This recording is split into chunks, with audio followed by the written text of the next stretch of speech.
Ternyata, jika dilihat dari data, masalah kesehatan mental merupakan masalah serius di Indonesia.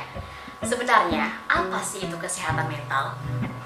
WHO mendefinisikan kesehatan mental adalah keadaan sejahtera di mana individu menyadari kemampuannya sendiri, dapat mengatasi tekanan hidup yang normal, dapat bekerja secara produktif, dan mampu memberikan kontribusi kepada komunitasnya. Lalu, mengapa kesehatan mental itu penting? Kesehatan mental itu penting karena untuk mengatasi tekanan hidup, sehat jasmani, memiliki hubungan yang baik sebagai makhluk sosial, bekerja secara produktif, dan menyadari potensi penuh yang kita miliki.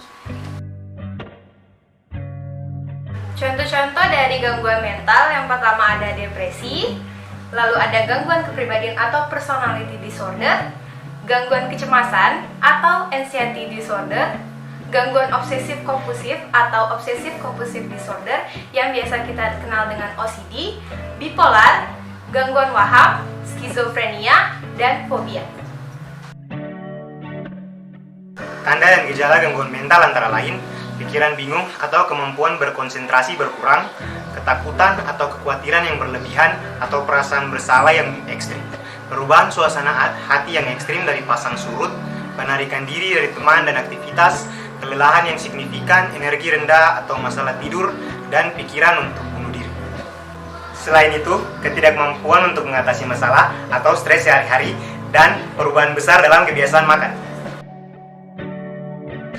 Saat ini, sebagian masyarakat masih mempercayai jika penyebab gangguan kesehatan mental itu disebabkan oleh hal-hal supranatural atau takhayul. Sehingga penderita dianggap sebagai hal yang memalukan atau aib bagi keluarga dan kerabat. Faktanya guys, penyebab gangguan kesehatan mental itu disebabkan oleh 3 faktor. Yang pertama ada faktor biologis, yang kedua ada faktor psikologis, dan yang ketiga ada faktor sosiokultural.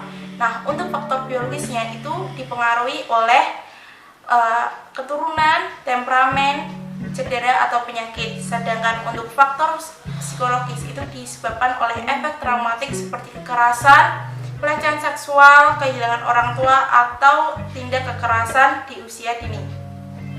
Kemudian untuk faktor sosiokultural itu disebabkan oleh masalah golongan minoritas, perbedaan agama, tingkat ekonomi, dan kepercayaan tertentu.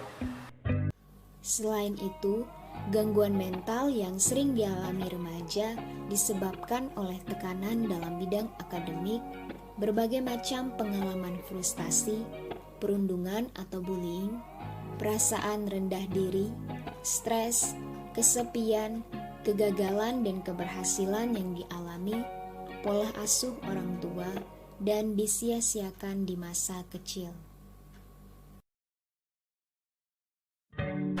Pengobatan dan terapi gangguan mental dapat dilakukan dengan cara antara lain terapi stimulasi otak, meditasi, psikoterapi, konseling dan terapi, psikoedukasi, program perawatan rumah sakit dan residensial, perawatan penyalahgunaan zat, dan obat kesehatan mental seperti obat antidepresan, obat anti kecemasan, obat penstabil suasana hati, dan obat antipsikotik.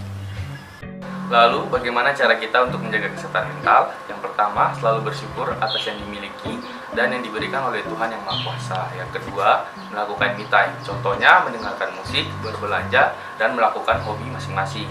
Yang ketiga, mencintai diri sendiri. Jangan pernah sekalipun membedakan dirimu dengan orang lain, karena setiap orang memiliki kekurangan dan kelebihan masing-masing.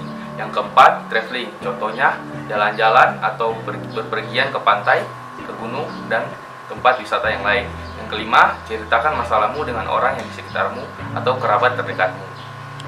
Jadi teman-teman, dari video ini bisa kita lihat bahwa kesehatan mental itu penting karena berkaitan erat dengan seluruh aspek kehidupan kita. Untuk itu, mari kenali, pahami, dan jaga kesehatan mentalmu.